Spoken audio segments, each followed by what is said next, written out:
लोकशाही हीच आधुनिक भारताची खरी ओळख आहे आणि याच लोकशाहीचं वर्णन करताना भारताचे पहिले निवडणूक आयुक्त सुकुमार सेन म्हणाले होते की लोकप्रतिनिधित्वासाठी विधिमंडळ आणि लोकसभेच्या निष्पक्ष आणि मुक्त निवडणुका घेणं हीच खऱ्या लोकशाहीतली मुख्य गोष्ट आहे।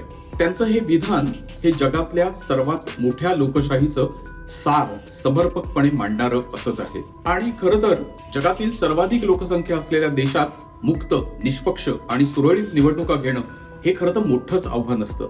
तरीही भारतासारख्या देशानं अफाट लोकसंख्या, सांस्कृतिक वेगळेपण, भौगोलिक वैविध्य हे सारं असताना देखील अनंत अडथळ्यांमधनं मार्गक्रमण करणं सुरूच ठेवलंय। भारताच्या निवडणुकांचं हे खरं तर खास वैशिष्ट्यच म्हणायला हवं। आता यंदा भारतात 18वी सार्वत्रिक निवडणूक होते। त्याची पाळंमुळं पार 72 वर्षापूर्वी झालेल्या पहिल्या मतदानादरम्यान मांडल्या गेलेल्या काही मूलभूत प्रजासत्ताक मूल्यांमध्ये आढळतात आणि त्याच मूल्यांना अनुसरून देशाची निवडणूक प्रणाली ही कालांतराने विकसित झाली आणि त्याच पार्श्वभूमीवर आजच्या सार्वत्रिक निवडणुका देखील घेतल्या जात आहेत। हा आत्ताचा इतिहास आहे। ह्याच इतिहासाचा हा एक थोडक्यात आढावा आहे।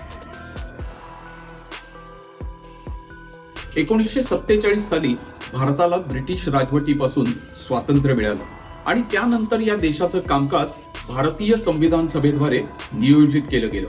1949 साली नोव्हेंबर महिन्यामध्ये भारताने आपली राज्यघटना आणि त्याचबरोबर सार्वत्रिक प्रौढ मताधिकाराचं तत्व हे देखील स्वीकारलं। त्यावेळी भारताची लोकसंख्या ही 36 कोटी होती।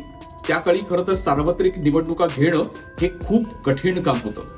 नुकताच स्वतंत्र झालेला भारतासारखा एक देश, प्रचंड अवाढव्य अशी लोकसंख्या आणि व्यापक निरक्षरता ही सगळ्यात मोठी आव्हानं होती आणि ही आव्हानं आपण लक्षात घेतली तर लक्षात येईल की सार्वत्रिक प्रौढ मताधिकार लागू करण्याचा निर्णय हा तेवढा सोपा नव्हता।